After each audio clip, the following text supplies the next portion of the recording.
Hello, and welcome back. I'm Nicole O'Sullivan. We are resuming in our reading of the book, The 7 Habits of Highly Effective Teens. Just noticed something here. And I'm going to start with The Great Discovery. We're on the chapter on begin with the end in mind. So we're continuing from The Great Discovery. The Great Discovery is a fun activity The Great Discovery is a fun activity designed to help you get in touch with your deeper self as you prepare to write a mission statement. As you walk through it, answer the questions honestly. You can write your answers in the book if you'd like. If you don't like writing your answers down, just think them through. When you're finished, I think you'll have a much better idea of what inspires you, what you enjoy doing, whom you admire, and where you want to take your life. Start here. Number 1, think of the person who made a positive difference in your life. What qualities does that person have that you would like to develop? Number 2, imagine 20 years from now. You're surrounded by the most important people in your life. Who are they and what are they doing?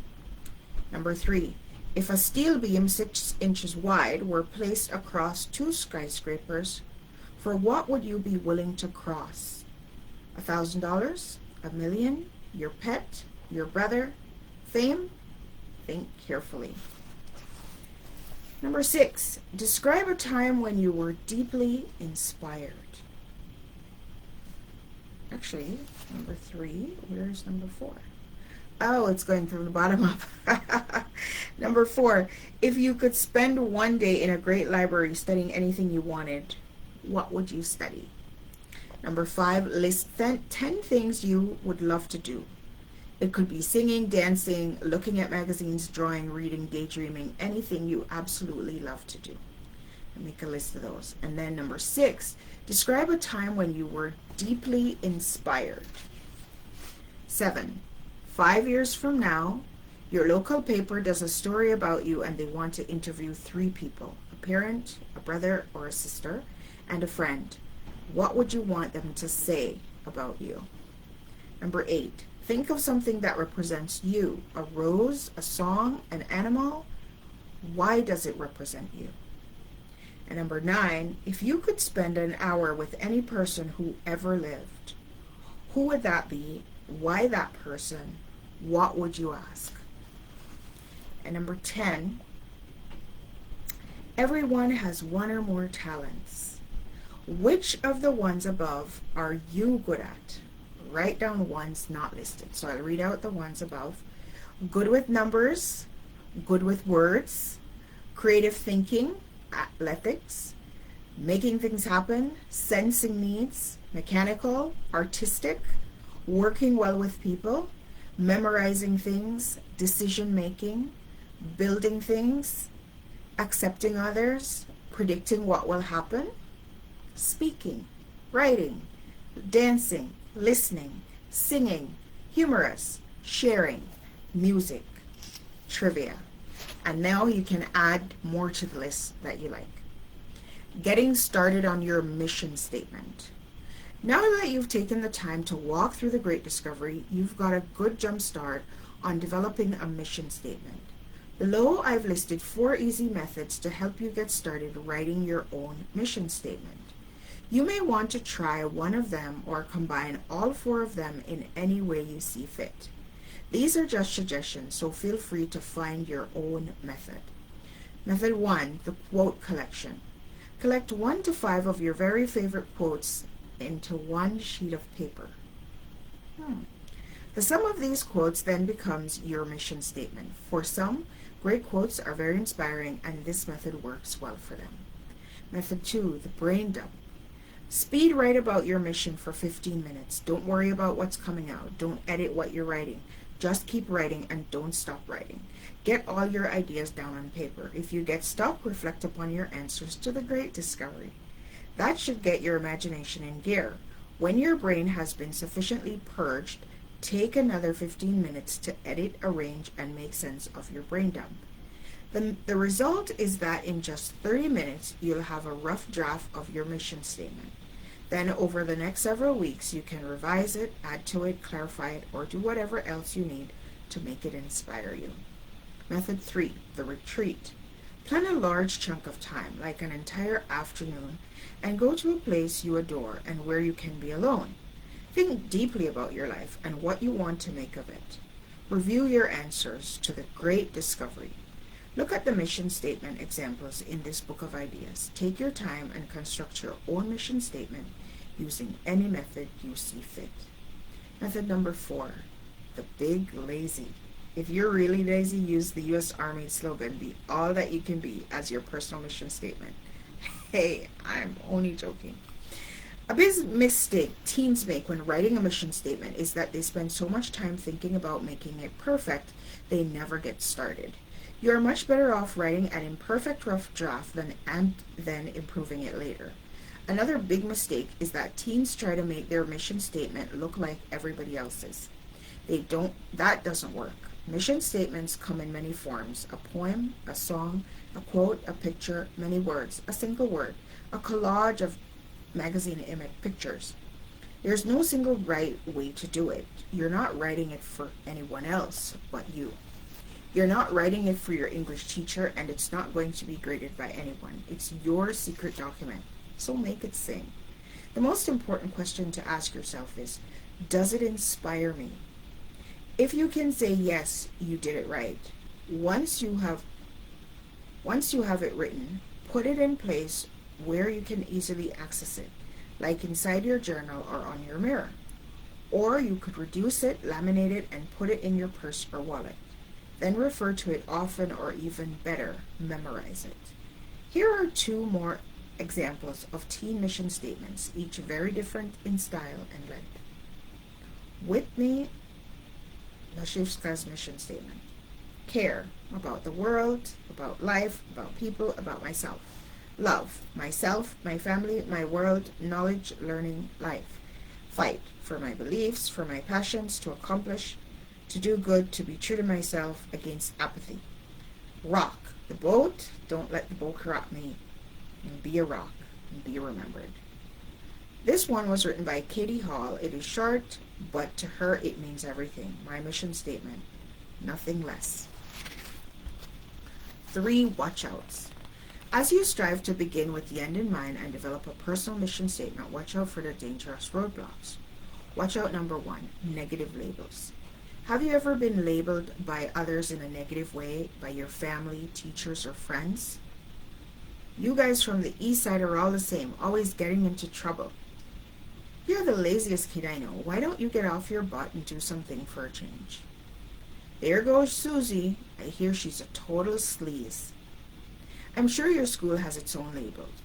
In my school, we had the cowboys, the brains, the airheads, the pretty boys, the partiers, the preps, the babes, the burnouts, the jocks, the D-wingers, and many other groups. I was labeled in the jock category. The term jock meant that you played sports, were stuck on yourself, and had a brain the size of a peanut. Labels are an ugly form of prejudice. Break down the word prejudice, and what do you get? Ta-da! Prejudge. Isn't that interesting? When you label someone, you are prejudging them. That means making conclusions about someone without knowing them. I don't know about you, but I can't stand it when I'm unfairly judged by someone who doesn't know a thing about me. You and I are much too complex to be neatly shelved into a category like clothing in a department store, as if there were only a handful of different types of people in the world instead of millions of unique individuals. If you've been falsely labeled, you can live with it. The real danger comes when you start to believe the labels yourself, because labels are just paradigms. What you see is what you get. For instance, if you've been labeled as being lazy and you begin to believe it yourself, it will become a self-fulfilling belief. You'll act out the label. Just remember, you are not your labels. Watch out number 2. It's all over syndrome. Another thing to watch out for is when you've made a mistake or 3. and feel so bad about what you've done that you say to yourself, "It's all over. I've blown it. Who cares what happens now?" At this point, you'll often begin to self-destruct and let it hang. Let it all hang out. Let me just say this, it's never over.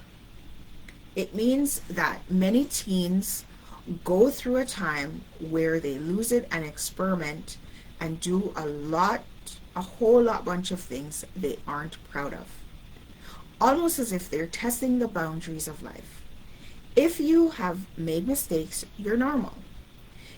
If every teenager has, every adult has, just get your head screwed on straight as quickly as you can and you'll be okay. So often in our quest to be more popular and to be part of the in-group, we lose sight of the things that are far more important. Watch out, number 3, wrong wall. Have you ever worked really hard to get something you wanted only to find that when you got it, it felt empty inside?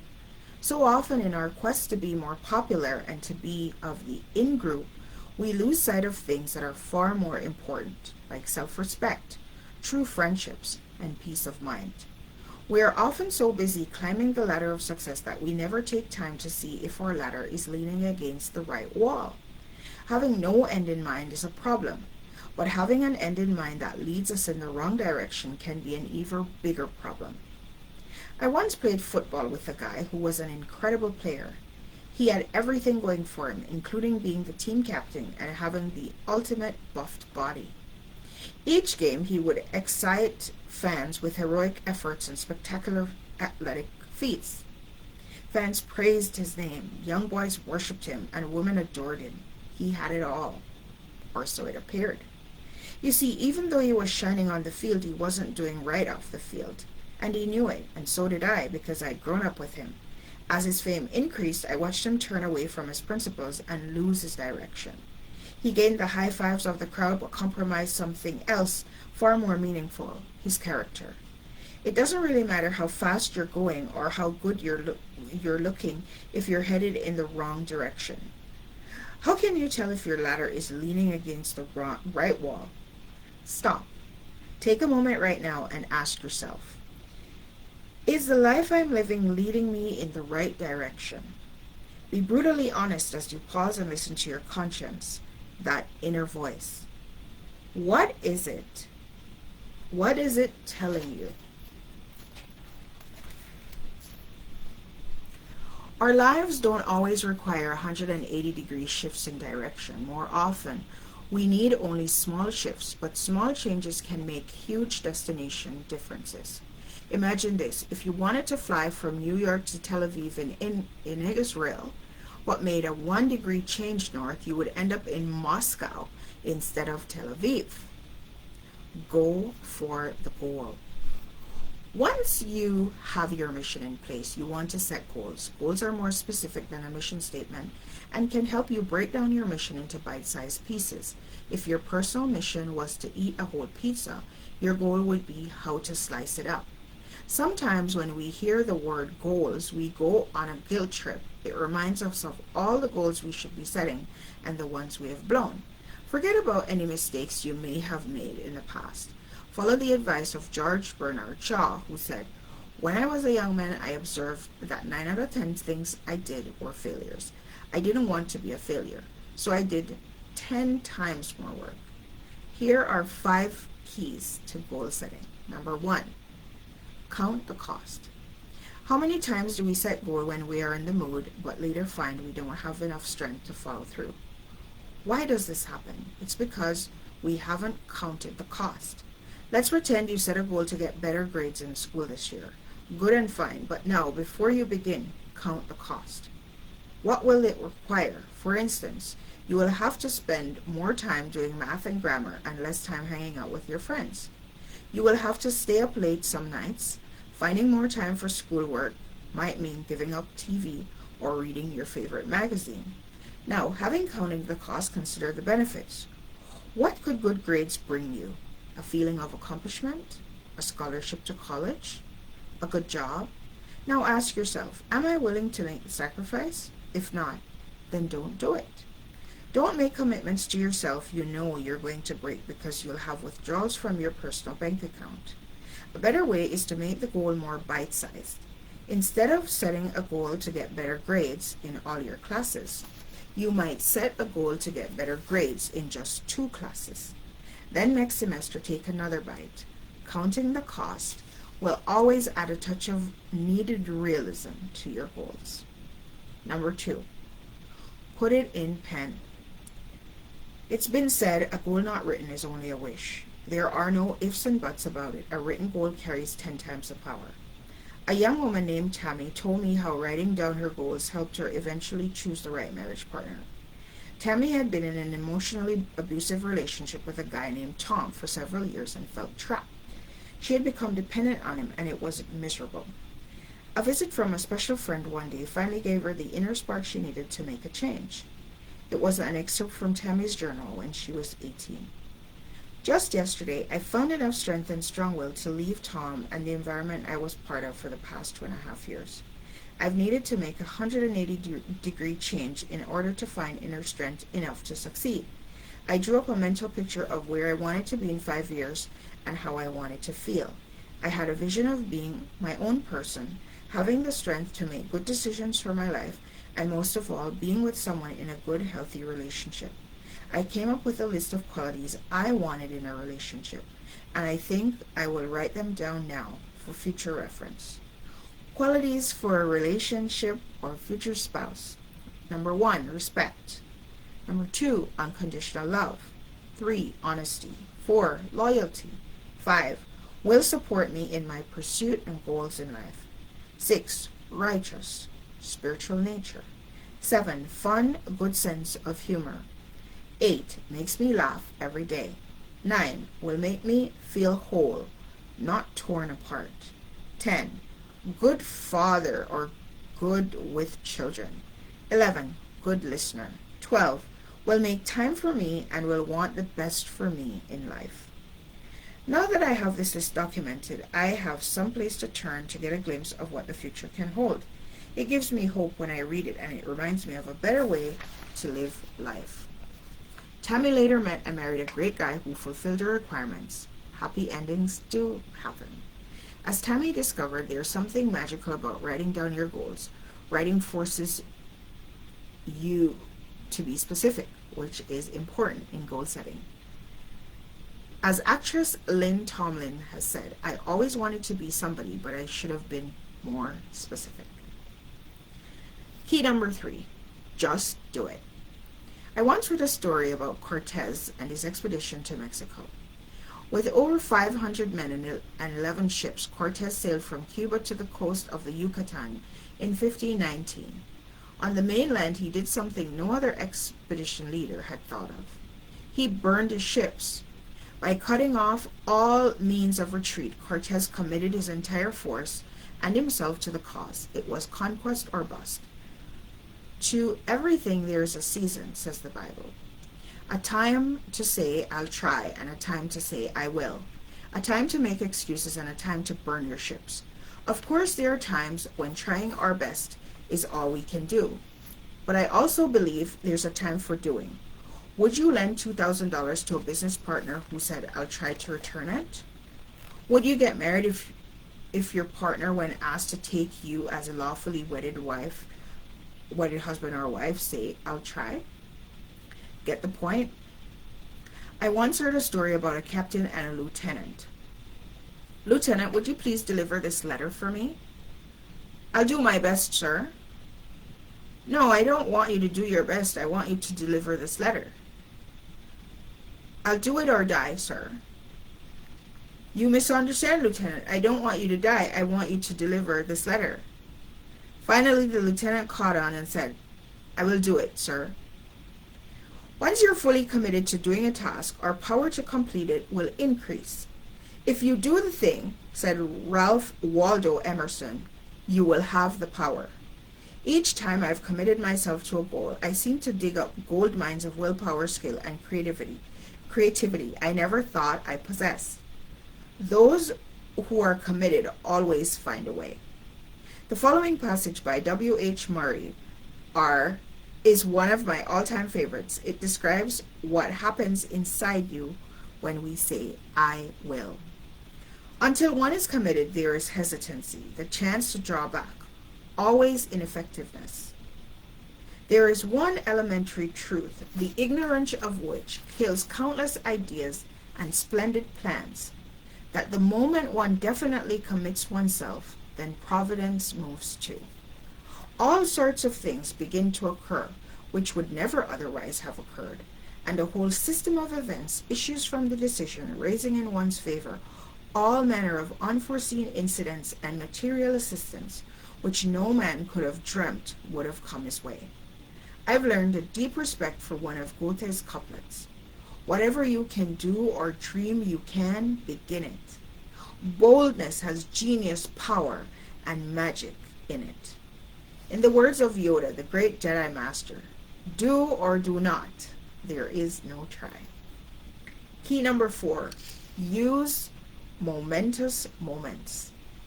Certain moments in life contain momentum and power. The key is to harness these moments for goal setting. Things with starts and finishes, or beginnings and ends, carry momentum. For example, a new year represents a start. Breaking up, on the other hand, represents an end. I remember how sick I felt after breaking up with my girlfriend after 2 years of dating. But I also remember the excitement of creating a new list of girls to date. The following is a list of moments that can provide momentum for you as you set out to make new goals. A new school year, a life-changing experience, breaking up, a new job, new relationships, a second chance, birth, death, an anniversary, a triumph, a setback, moving to a new city, a new season, graduation, marriage, divorce, a new home, a demotion, a new look, a new day. So these are all opportunities to make new goals. Often, tough experience can carry momentum. Are you familiar with the myth of the phoenix bird? After every lifespan of 500 to 600 years, the beautiful phoenix would burn himself at the stake.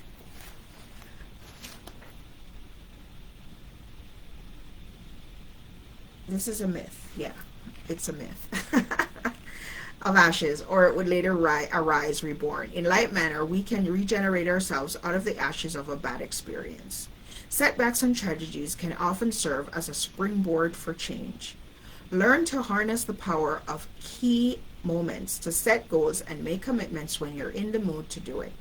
Be assured as well that the mood to do it will pass. Sticking with it when you don't feel like it is the true test of your character.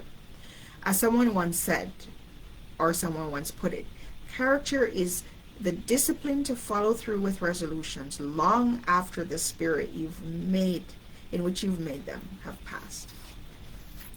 Key number 5, rope up. Okay, so we're getting there. My brother-in-law, the mountain climber, once escorted me and a friend up the 13,776-foot Grand Teton.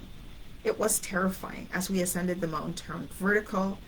At that point, we roped up and tied ourselves together with ropes to aid us in climbing and to save our lives if one of us fell.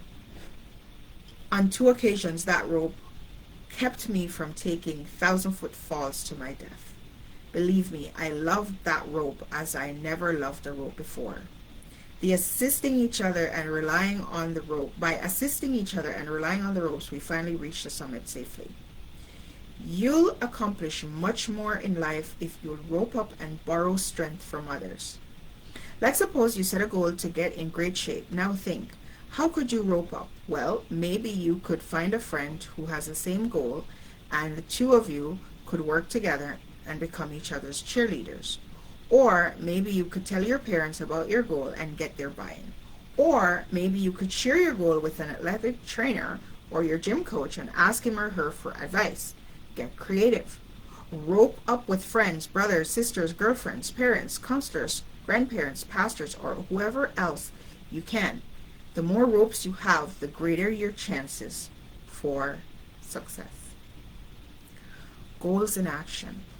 When I was a sophomore in high school, I weighed 180 pounds. My brother David, a freshman, weighed a whopping 95 pounds. We were only 1 year apart, and yet I was twice his size. But David had a mountain of spirit and did incredible things to get to where he wanted to go. This is his story. I will never forget when I tried out for the freshman football team at Provo High. A 5 feet 2 inches and weighing only 90 pounds, I was even smaller than the stereotypical 98-pound weakling. I couldn't find any football equipment to fit me. It was all too big. I was issued the smallest helmet they had, but still had to tape 3 or 4 ear pads together on each side of it to make it fit my head. I looked like a mosquito with a balloon on its head. I used to dread football practice, especially when we had to crack heads with the sophomores. We used to line up facing each other about 10 yards apart with the freshmen on one side and the sophomores on the opposite side. When coach blew the whistle, you were supposed to hit your opponent until the whistle blew again. I used to count the players in one line to see when my turn would come up, and then count the players in the sophomore line to see who would have the privilege of teaching me how to fly. It seemed that I always ended up getting the biggest, meanest sophomore as my opponent. I'm dead meat, was my constant thought. I would line up, wait for the whistle, and in a moment find myself flying backwards and upwards through the air. That winter, I tried out for the wrestling team. I wrestled in the 98-pound division, even though I weighed in with all my clothes on after eating a big meal. I still couldn't tip the scales at 98 pounds. In fact, I was the only guy on the team who didn't have to lose weight to wrestle. My brothers thought I would be a good wrestler because, unlike football, wrestling allowed me to compete with guys about my own weight. But, to make a long story short, I got pinned almost every match. In the spring, I went out for track, but as luck would have it, I was one of the slowest guys on the team. Little wonder you should have seen my pencil-thin legs. One day after track workouts, I just couldn't stand it anymore. That's it, I said to myself. I'm sick of this. That night, in the privacy of my room, I wrote down some goals I wanted to achieve during high school. To be successful in my athletics, I knew I had to get bigger and stronger, so I set goals on these areas first. My senior year, I set a goal to be 6 feet tall, to weigh 180 pounds, and to bench press 250 pounds. In football, I set a goal to be the starting wide receiver on the varsity football team. And in track, I set a goal to be an all-state sprinter. I also envisioned myself being captain on both the football team and the track team. A lot of nice dreams, wouldn't you say? At that moment, however, I was staring reality in the face, all 90 pounds of it, but I stuck with my plan from my freshman until my senior year. Let me illustrate. As part of my weight gaining process, I made a rule that my stomach would never be empty. So I ate constantly. Breakfast, lunch, and dinner were merely 3 meals in an 8-meal day. I made a secret agreement with Carrie, the starting varsity linebacker from Provo High, who stood 6 feet 3 inches tall and weighed 235 pounds. He promised me that if I helped him with his Algebra 2 homework, he would allow me to eat lunch with him every day for weight gain and protection purposes. I was determined to eat the same amount he ate, so each day at lunch I bought 2 lunches, 3 milks, and 4 rolls. We must have been an hilarious sight together. I was also taking my weight gain fast protein powder along with my lunch. I would mix the sickening powder in each of my drinks and nearly barf each time I drank it. During my sophomore year, I began working out with my good friend Eddie, who was also yearning to get big. He added another requirement to my food list: 10 full teaspoons of straight peanut butter and 3 glasses of milk each night before bed. Each week, we were required to gain 2 pounds. If we didn't make weight on the official weigh-in, we were required to eat or drink water until we did. My mom read an article that said if a young kid slept 10 hours a night in a completely dark room and drank 2 or 3 extra glasses of milk a day, he could grow 1 or 2 inches more than he normally would. I believed this and followed it rigidly. After all, I needed to reach my goal of 6 feet, and my dad's weighing for the clinic, and my dad's height of 5 feet 10 inches wasn't going to help me. Dad, I said, I want the darkest room in the house. I got it. Then I put towels under the door crack and over the window. No light was going to shine on me. Next, I set a sleeping timetable. I went to bed around 8:45 p.m. and got up around 7:15 a.m. This ensured me 10.5 hours of sleep. Finally, I drank all the milk I could. I also began lifting weights, running, and catching the football. Each day, I would work out at least 2 hours. When Eddie and I lifted at the weight room, we would check out the extra large shirts in hopes that one day we would fit in them. At first, I could only bench press 75 pounds, slightly more than the bar. As the months passed, I began to see results, small results, slow results, but results. By the time I was a sophomore, I was 5 feet 5 inches and about 120 pounds. I had grown 3 inches and gained 30 pounds, and I was much stronger. Some days I felt like a lone man against the world. I especially hated it when people would ask me, "How comes you're so skinny? Why don't you just eat more?" I felt like saying back, "You idiot, do you have any idea of the price I've been paying?" But my junior year, I was 5 feet 8 inches and 145 pounds. I continued with my weight gain program, the running, the lifting, the skill development.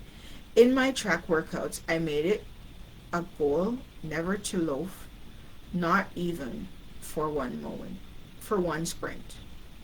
And I never missed a practice, even if I was sick. Then suddenly the sacrifice really started paying off. I got real big, real fast. In fact, I grew so fast that I have stretch marks across my chest, as if I were mauled by a bear. As I approached my senior year at Provo High, I had reached my goal of becoming 6 feet tall and fell only 1 pound short of my goal of 180 pounds. I became a starting wide receiver on the varsity football team and was also elected as a team captain. My senior year in track was even more rewarding. Again, I was selected as a team captain because the fastest sprinter on the team and one of the fastest sprinters in the state. At the end of the year, weighing 180 pounds and bench pressing 255 pounds, I was awarded Best Body by the senior girls of the high school, the award that I loved most. I did it. I really did it. I accomplished most of the goals I'd set that night in my room years ago. Truly, as Napoleon Hill wrote, whatever the mind of man can conceive and believe, it can achieve. Turning weaknesses into strengths. Notice how David used the 5 keys to goal setting. He counted the cost. He put his goals in pen. He roped up with his friend Eddie and others. He set the goals during a momentous moment when he was sick of being a punk. And he had the raw tenacity to just do it. Now, I'm not endorsing being body-centered as David was for a period, and I can't promise you that you can will your way into growing taller. I'm only trying to demonstrate the power that goals can have in your life. As David told me his story, it became clear that being a 90-pound punk may have been a blessing in disguise. His apparent weakness, skinny body, actually became a strength, forced him to develop discipline and perseverance. People who lack the native physical, social, or mental gifts they desire must fight just that much harder. And that uphill battle can produce qualities and strengths they couldn't develop any other way. This is how a weakness can become a strength. So if you're not endowed with all If you're not endowed with all the beauty, biceps, bucks, or brains that you covet, congratulations. You may have the better draw. This poem by Douglas Malloch says it well. The tree that never had to fight for sun and sky and air and light, what stood out in the open rain and always got its share and rain, never became a forest king, but lived and died a scrubby thing. Good timbers does not grow with ease. The stronger the wind, the stronger the trees. Very interesting. I like that. Make your life extraordinary. Life is short. This point is emphasized in Tom Schulman's screenplay for the classic movie Dead Poets Society. On the first day of class at Welton Academy, a boarding school steeped in tradition, Mr. Keating, the new English professor, takes his class of 25 boys out into the hall to look at old black and white photos of the young men who attended Welton more than half a century earlier.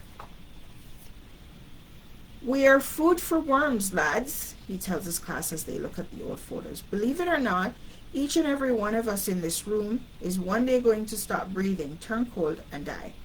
I would like you to peruse some of the faces from the past. You've walked by them many times, but I don't think you've actually looked at them. They're not that different from you, are they? Same haircuts, full of hormones just like you, invincible just like you feel. The world is their oyster. They believe they are destined for great things, just like many of you. Your eyes are full of hope, just like you. Did they wait until it was too late to make changes?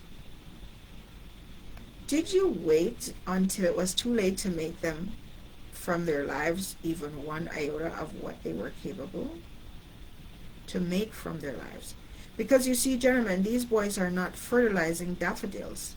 If you listen real close, you can hear them whisper with their legacy to you. Go on, lean in, listen. Do you hear?